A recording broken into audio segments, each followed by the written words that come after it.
All right, well, good morning, everybody, and welcome back for another Bible study, the Trimmed and Burning Bible Study, also known as the Book Bible Study, where we are in 2 Samuel, still in the beginning of the book, and we're in chapter 3. And of course, this is God's Word told as one story. We're telling the Bible as one story. That's really what it is. It's a 66-book library written by a bunch of different authors. That's why it's such an amazing book. There's no other book in the world like this, by the way, where they've had so many authors from so many different time periods that all told one story, and it's so true. Once you read it, you keep going deeper and deeper, and you'll see that. And of course, like I mentioned before, we are in the history books right now. In 2 Samuel, making our way through, we'll have the books of Kings after this, Chronicles, and then of course Ezra, Nehemiah, and Esther. Those are considered post-exilic books. It means after the exile, when they get sent to Babylon. So those three books are a little bit different than the rest. But this is the history of the Jewish people. If you understand the books of Moses and you understand all of these books, you'll have the very good narrative of what's going on in the Old Testament. So anything else you read in your Bible, whether you're reading the Psalms, Proverbs, whether you're reading the prophets, they'll all fit into these historic narratives, which is why it's really important to understand the narrative here.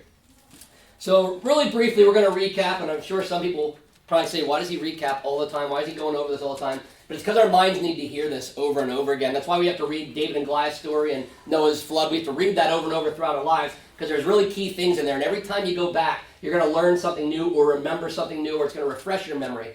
And by going back and reviewing this, it also ties, remember what we're doing? We're tying this Bible as one congruent story, which is why I'm going from another book, 1 Samuel, going right into 2 Samuel, which even though they used to be one book, right? There's just two books broken down for our understanding.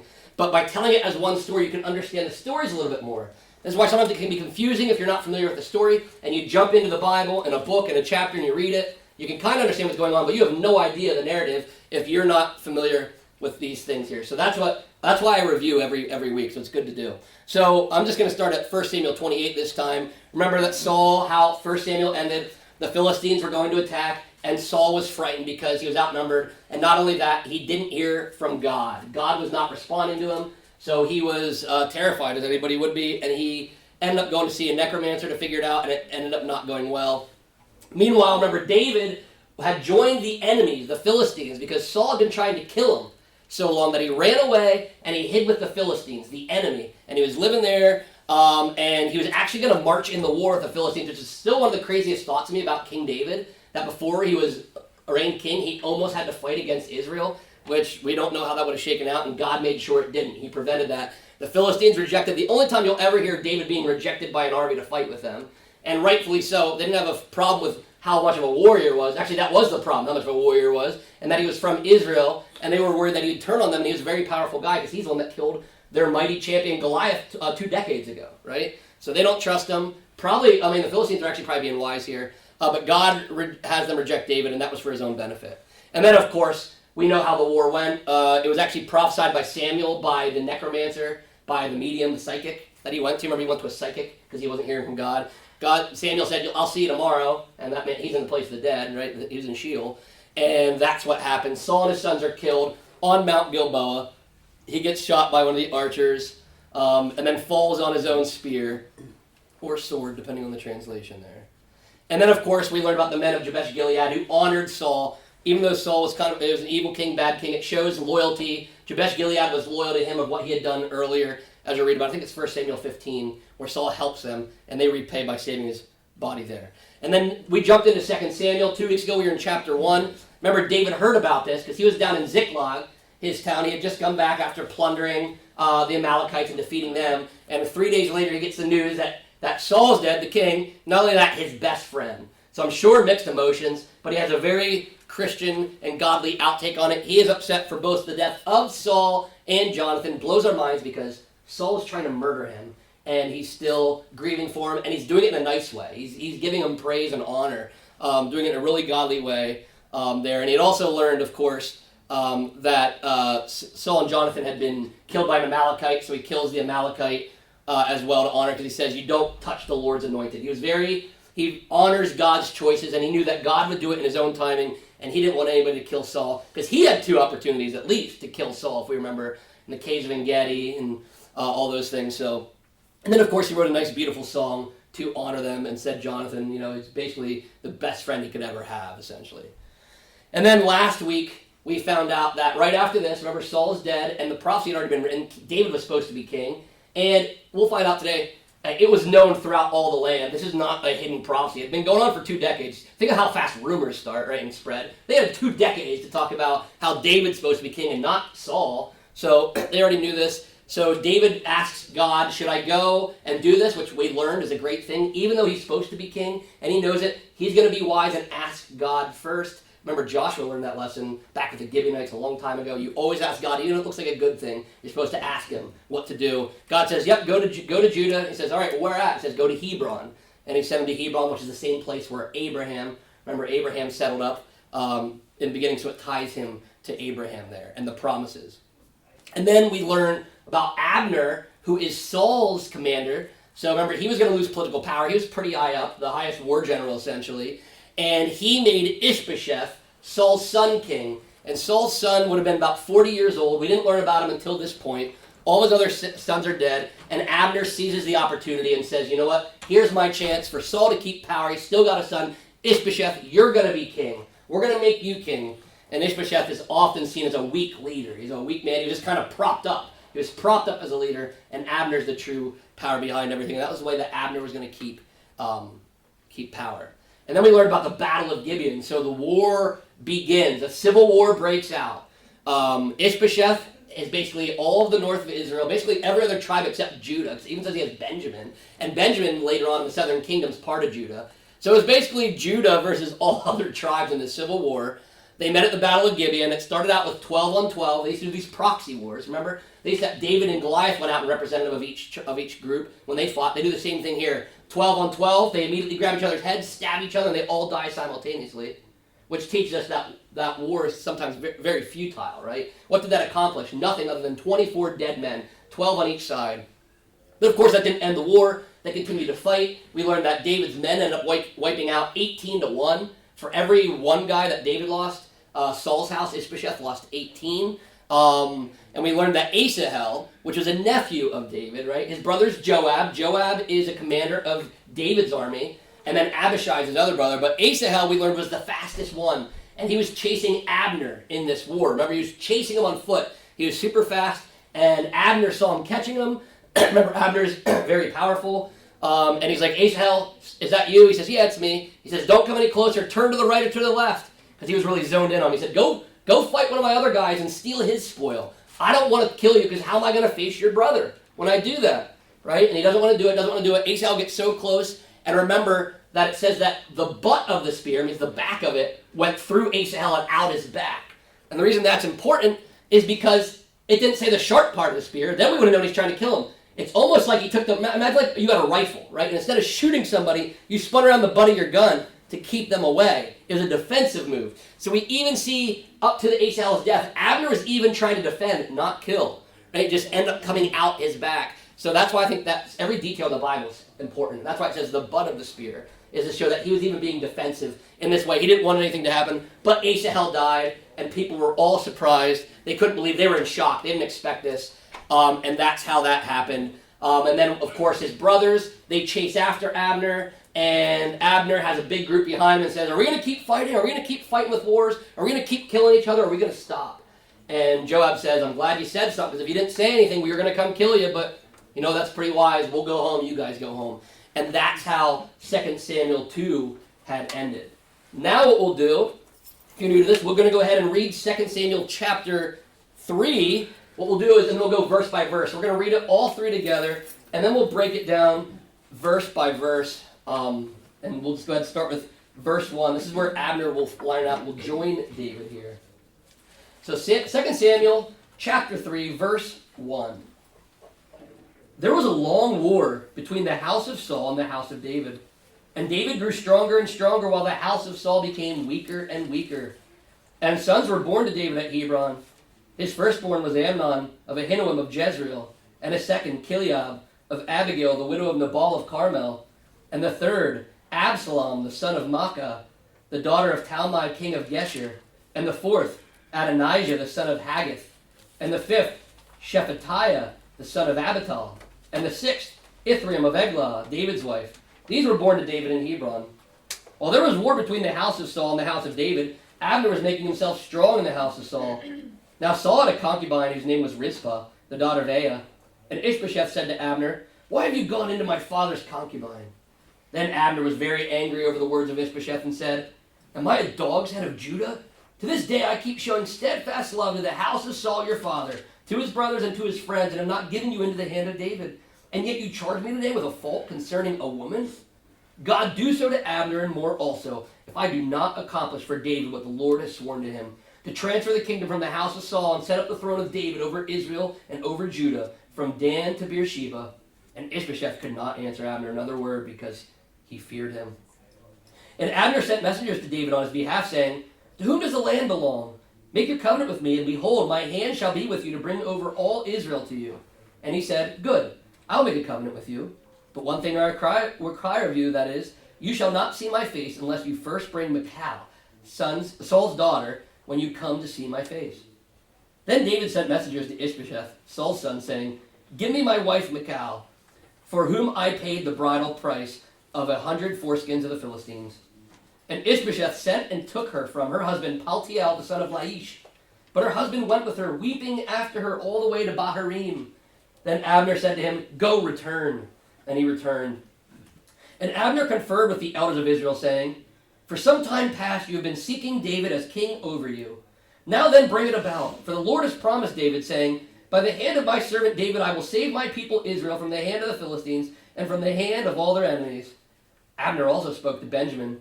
And then Abner went to tell David at Hebron all that Israel and the whole house of Benjamin thought good to do.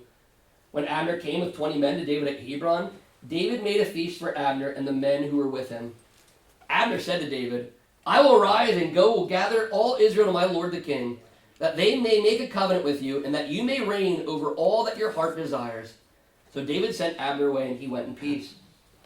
Just then servants of David arrived with Joab from a raid, bringing much spoil with them.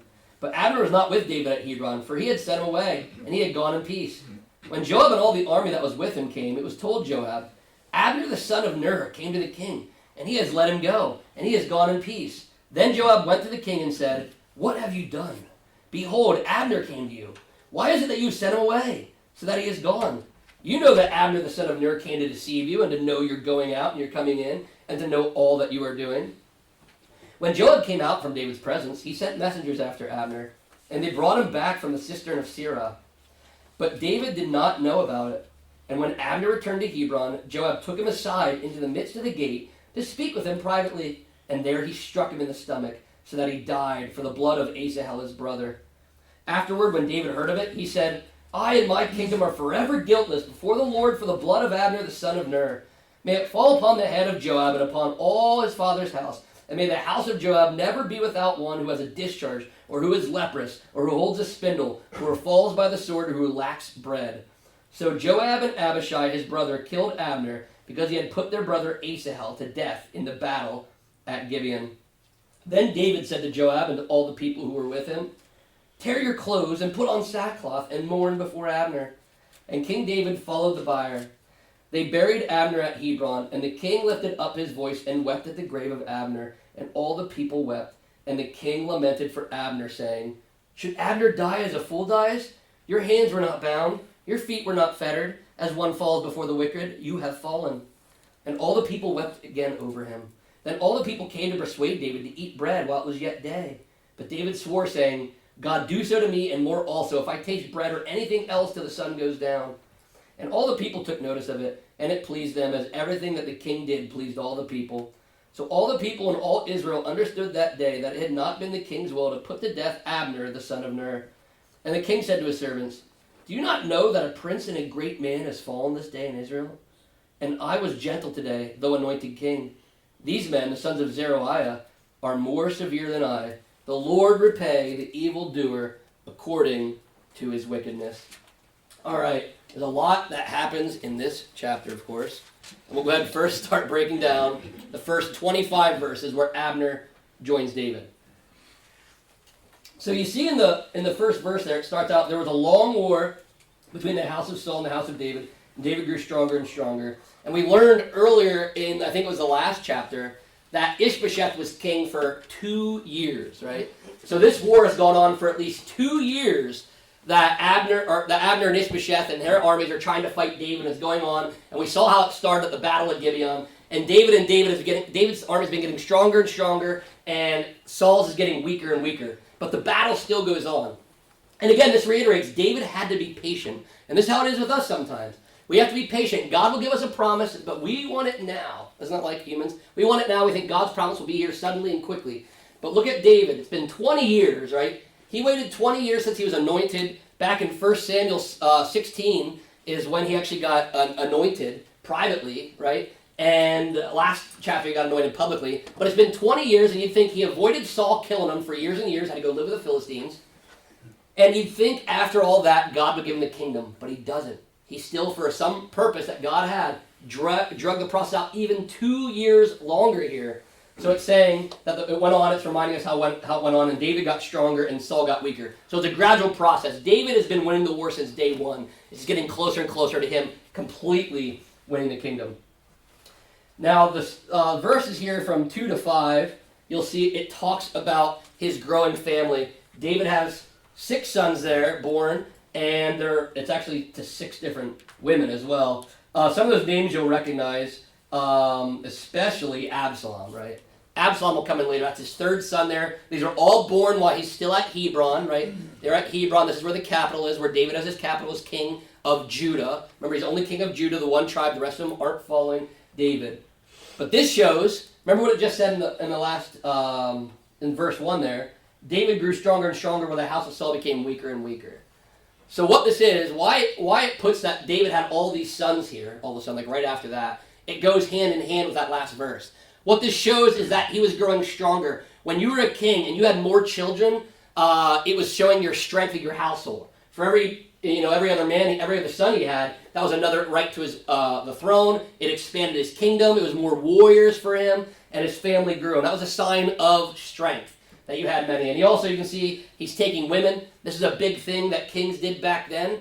The Gentiles did it as well, where they would take many wives and have as many sons as they could. You'll see later they didn't only take wives, they took concubines. Concubines are like below a wife. They weren't allowed to be married, but they were there for pleasure and to have children, just to expand their kingdom. So that would make you wonder, that's weird. Why would David do that? That doesn't sound like what God told us to do. He said to have one husband and one wife, and that's true. David is not perfect, remember?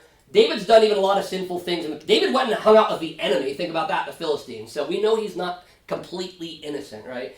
And here he's not innocent again. This does not give anybody the chance to go have children with a bunch of different women because David did it, right? Well, David did a lot of things. David had people murdered and did all kinds of stuff. So you don't always do what David does, right?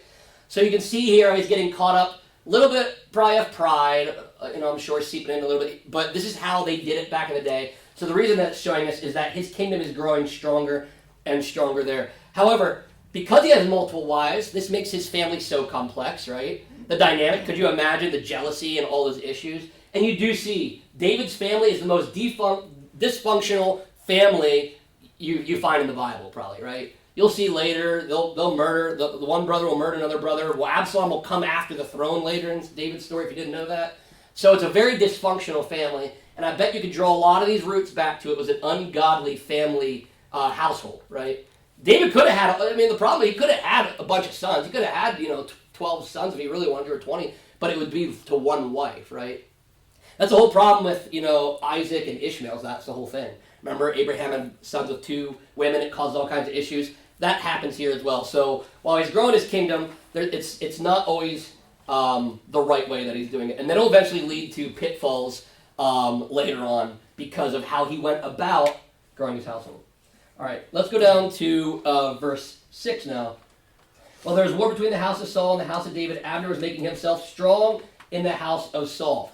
What that means is, again, remember, Abner is like the secret power behind it. When people always say the shadow government, like we say, many of us have said, President Biden has not been running, the country for a very long time, probably, right? There's people behind him running these things. People say these things all the time in politics. There's truth to it. It's been like this in the past, too. That Ishbosheth was king, but we see over and over, he's a weak king. Abner put him there. Remember, Abner installed him there. Abner is the secret king. He's the shadow king, right? And that's why it's saying he got stronger and stronger here in the house.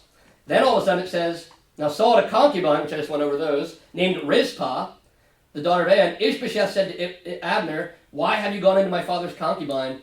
And then you see Abner gets very, very angry over all this accusations. And because of it, he says that he's going to accomplish for David what the Lord has sworn to him, right? And he goes on and on. I've showed steadfast love. I've helped your dad's house forever and ever. And you can see Abner's probably furious.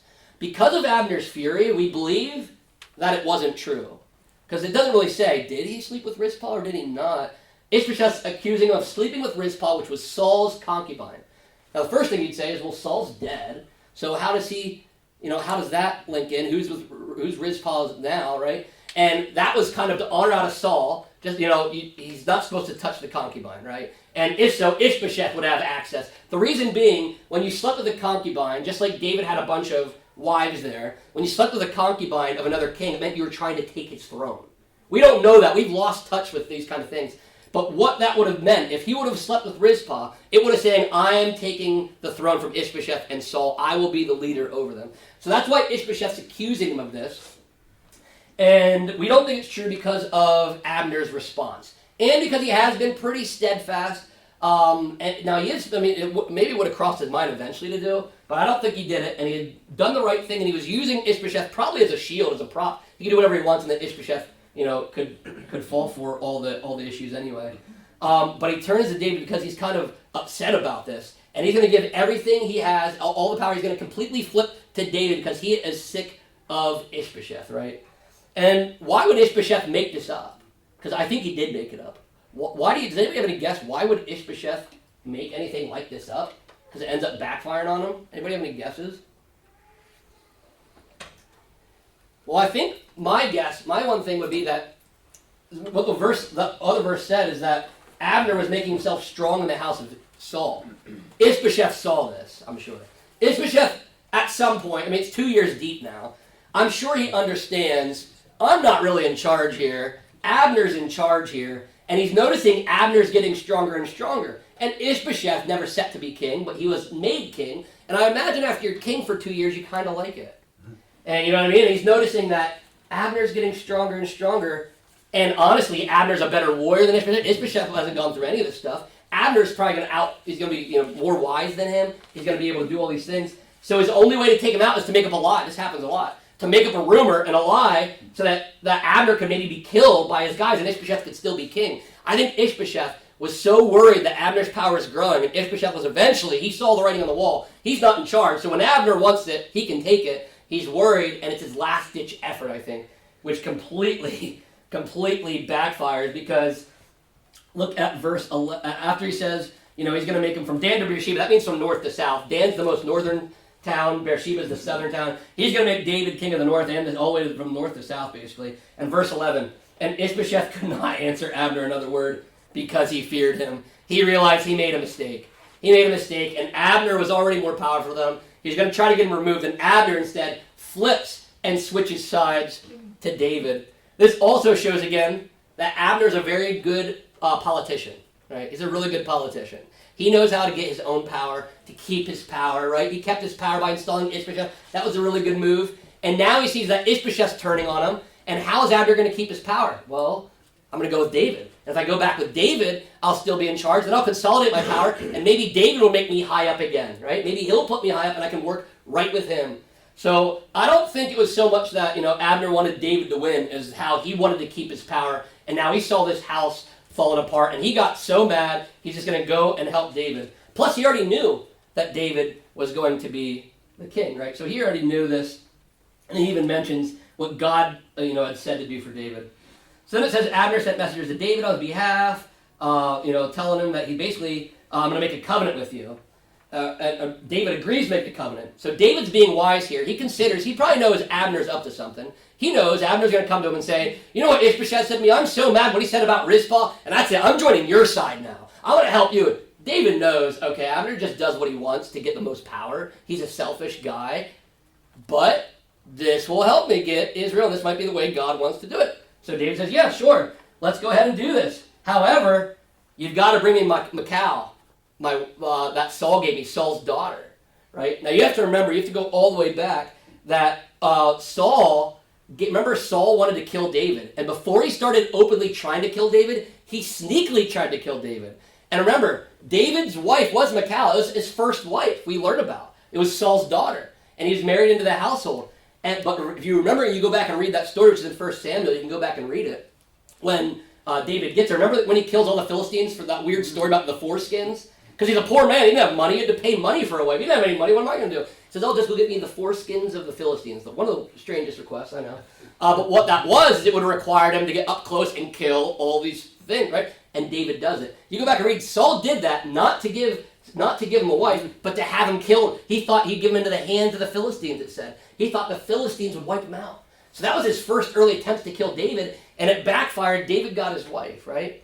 But when Saul actually started openly attacking David had to run and hide, so he gave his wife, his daughter, he said, oh, well, David's not your husband now. I'm going to give you to Paltiel, some guy in my kingdom, so that's your husband now. And that's what had happened. But then we see here that he wants her back.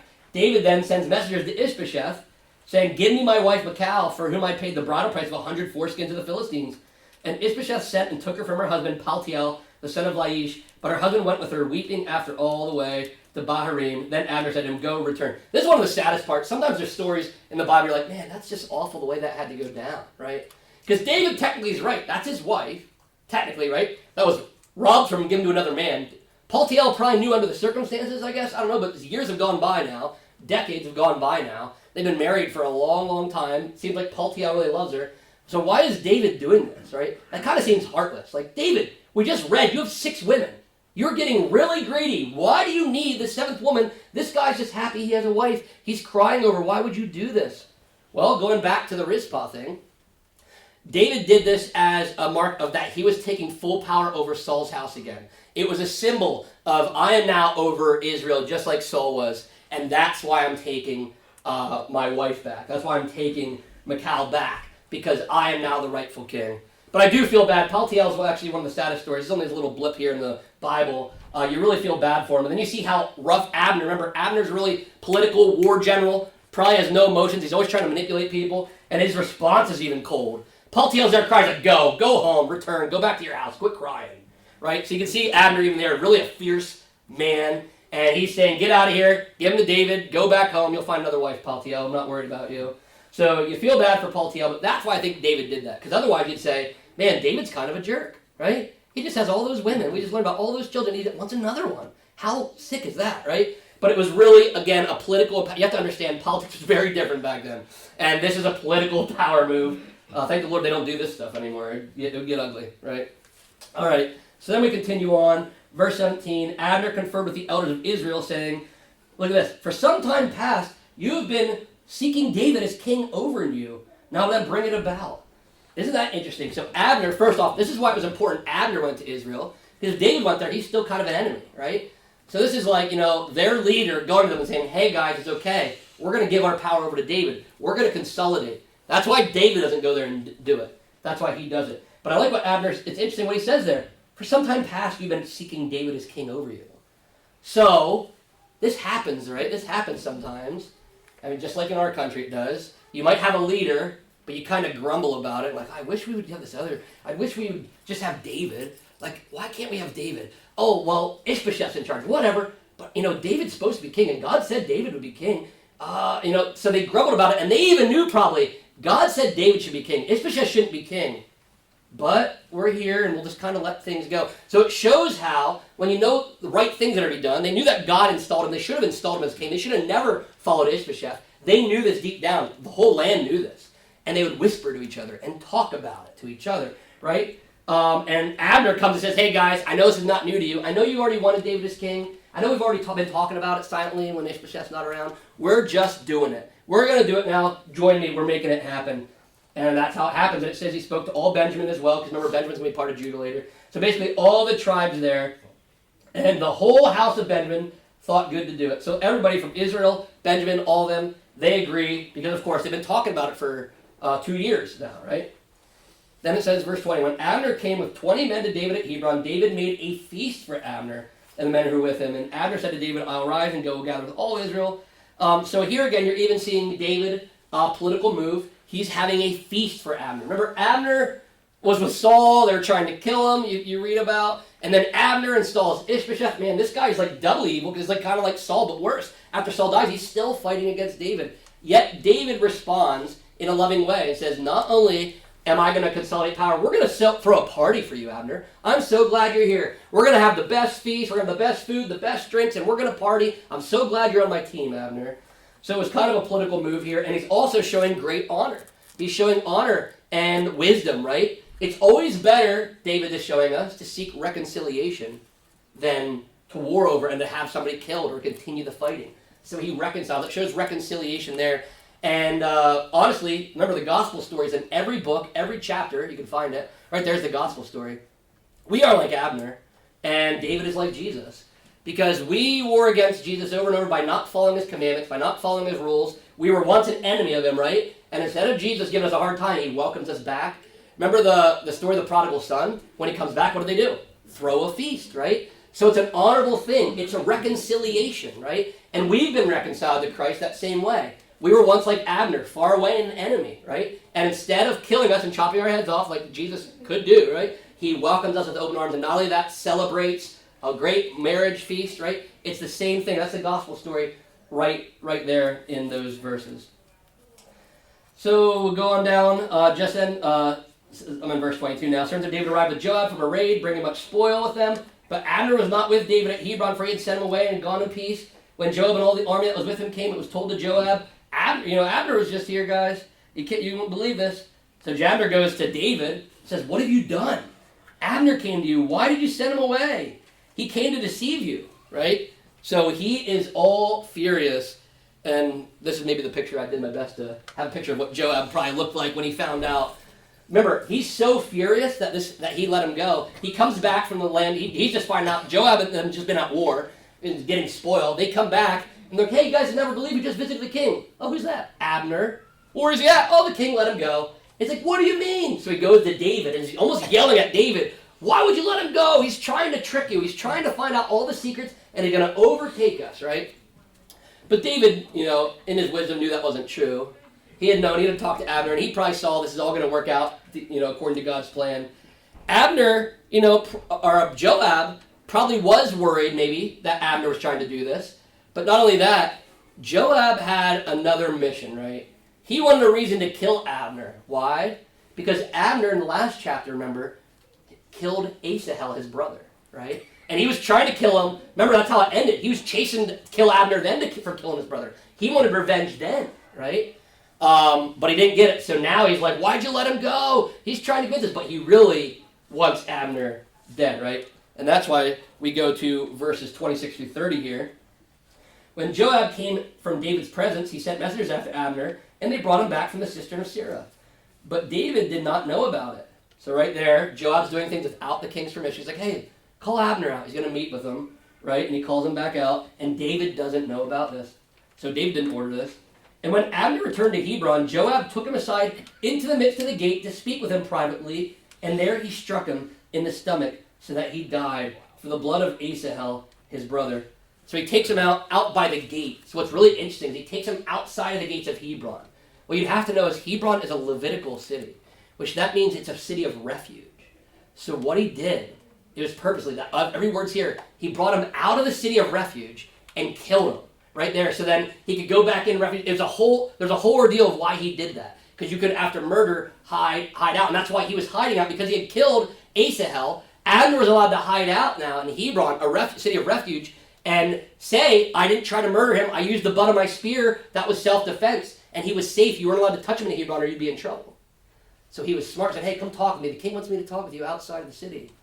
So when he did it, it was a legal murder. You could kill him, and he was not protected because he was no longer in the city of refuge. So it was a manipulative tactic by Joab, but a spiteful one because he wanted revenge. And that's what we see. David welcomes Abner. He does reconciliation. Joab got revenge. And later on, you'll see this will come back on him. And it says, afterward, when David heard of it, he said, I and my kingdom are forever guiltless before the Lord for the blood of Abner, the son of Ner. May it fall upon the head of Joab and upon all his father's house. May the house of Joab never be without, look at this, one with a discharge, one who's leprous, who holds a spindle, who falls by the sword, or who lacks bread, who starves. So Joab and Abishai, his brother, killed Abner because he had put their brother Asahel to death in the battle at Gibeon. So that line there puts Abishai, that's Joab's brother, puts him in that. And Joab and Abishai were the two that were chasing him. So I'm sure Abishai was standing right there when the whole deal went down. Joab might be the one to stab him. Abishai was whole part of this whole little plot to kill him. But David, in his wisdom, he responds publicly and distances himself from this. He says, I had nothing to do with this, guys. I didn't know about this. I never told Joab and Abishai to do any of this. I am not with guilt. I am clean. I am free. And this is important because remember, Israel is just about to join him, right? And why would they join? They might have second thoughts. They find out, wait a minute, this king's going to have all of our people that didn't like him killed? What if he killed? I don't know if I trust this, right? And it would show as almost David was a spiteful king and a wrathful king, but David wanted reconciliation. So you know what I mean? This would be like telling your kids, like somebody does something really mean to you, I don't know.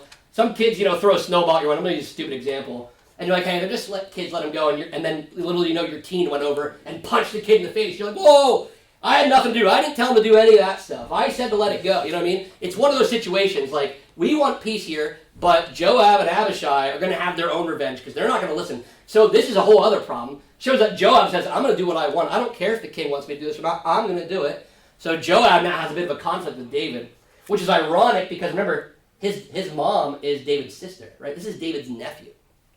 David just ordered a curse on his nephew's life. That shows you how serious David took this. This is not an order of the king to kill Abner. He never designed Abner to die, and because of that, now he gives this curse basically. Everybody, at some point, at all times in Joab's family, there was going to be some relative of his who had leprosy, or who was starving, didn't have enough bread, or who was being murdered, right? And this is a curse he proclaims on him. So you can imagine throughout life, Joab's family was having a terrible time. That's what happens there. And that's why David disses himself. He's showing himself as a righteous king, right? And then it shows that he mourns. That's how this chapter ends. He mourns Abner's death. He says, tear your clothes and put on sackcloth and mourn. Remember, that's the same way they mourned Saul. You rip your clothes and do that. It was an open sign of weeping and mourning the lost. So not only is he saying, hey, I didn't have anything to do with that, he's now going above and beyond again, and he's going to mourn for Abner, right? And then he writes another, I love it, he's such a songwriter. David is such a songwriter. All of his emotions, if you want to get things out, you can write things down in a diary or in a poem or a song form. David does that. He writes this little thing. Should Abner die as a fool dies? Your hands were not bound, your feet were not fettered. As one falls before the wicked, you have fallen. So he writes this little lament to him, this little poem or maybe a song, and just how upset he is on how this went. And he wants to honor him almost just like he did with Saul and Jonathan, right? So that was really important what David did, because David, again, is showing how to deal well with conflict, right? And how to handle that. So he shows a lot of wisdom and integrity here, and restraint. So he sells himself as a stronger king by doing this, and also, again, a godly man. He's falling just like he did before. Remember the whole story with Nabal? Remember Abigail's wife Nabal? How he could have killed Nabal, got in the thing, but he didn't, and then God killed him. And then how Saul, he could have killed Saul, and he didn't, and Saul killed him. So David is continually showing, like, I don't want anybody to die. I'm not voting. I'm going to let God take people as he takes people. I'm going to let him move things as he moves things. God made me a promise decades ago. I'm not going to meddle in it and make it happen faster in my own terms. I'm just going to trust him. And it shows, again, that he has humility. God is in charge, not David. He's not going to do anything against God's will to have him killed, although later on David will make some mistakes. I do know that. But here he's showing that he's an honorable king, which is very important for this time period for reconciliation, right? Because could you imagine if we're trying to make a peace deal with Russia, and then one of our soldiers goes and murders a general from Russia? That would not help the peace deal, would it? So that's that's why this is so important. And David is showing us how you act and how you respond to wrongdoing. Because if you ignore wrongdoing, David could have just said nothing and just said, well, I didn't have anything to do with it, but I'm just going to forget about that. That would have festered a problem, right? So it shows how leaders address wrongdoings. You can't let any wrongdoing go because it'll only become a big problem later on. And David does that right here and says, listen, we're not doing this. I'm going to pronounce a curse on him. We're going to mourn. I'm going to openly deal with this, right? I'm not going to hide and pretend that this never happened. I'm going to address it. It was wrong. We shouldn't have done this. So it shows how a good leader, even in uncomfortable positions, would have to do this. That was his own nephew. Think about that. His own nephew he wished to curse on because his nephew was in the wrong. So he showed no favoritism, right? And that was very important. And it shows that he had really good character as a leader. And of course, they got him to eat. He wouldn't eat. Again, that's another outward demonstration of how he was mourning. and they see that he was actually really upset about that. And that's how that chapter ends. So a lot happened there. Does anybody have any questions or thoughts based on that? Yeah, Beard. So looking ahead, if I recall correctly, Solomon has Joab murdered for his vengeance. Yeah. I think David actually orders it too. Yeah. So how does that work if his if he's the avenger of blood and just doing that to Abner, then how is he being punished afterwards? And is that actually within righteousness? So about with Joab, you mean with the whole situation, or are you saying about Solomon? Solomon. Solomon, if you look, because if Solomon would have done it on his own, you have to go back. I'm pretty sure if you look at that, David might be even on his deathbed. And almost like, I just imagine him whispering, like, kill Joab. Like, kill him. I just imagine that in my head on his deathbed, like the mafia guy. Whack him. Take him, Solomon, right? And that's what happened. So Solomon was technically, if you want to be accurate, if that was the case, following the orders of the king. And what's really interesting is that's what people will ask that. Why didn't David just kill Joab then? Why didn't do it? Well, David was being wise and everything in God's timing. And David probably said, I don't have Abner. Can't use Abner as my general. Joab's a really good fighter. I'll pronounce his curse. God will deal with Joab in due time. And I guess that due time was on David's deathbed because, yeah, fact Jamie, but I'm pretty positive David orders that. So Joab this will be taken care of. If you stop reading now, you'll be like, oh, that's stupid. Joab got away with it. He does not get away with it. He does not get away with it, and what Beard just said is true. So, but it shows that David, he trusts God's timing. He is really patient, man, and he trusts God's timing probably better than most of us ever would, right? He's a very patient individual. But yeah, that raises a lot of questions. We'll get to that, and that's probably like 6 months from now at the rate we're going. But we'll eventually get to it, so hold that in your minds. Does anybody else have any thoughts or questions based on what we just heard here in 2 Samuel 3? All right, well, thank you, everybody. Make sure to read ahead. 2 Samuel chapter 4. Lord willing, we'll be in next week. Until then, keep your lamps trimmed and burning. Keep reading those Bibles.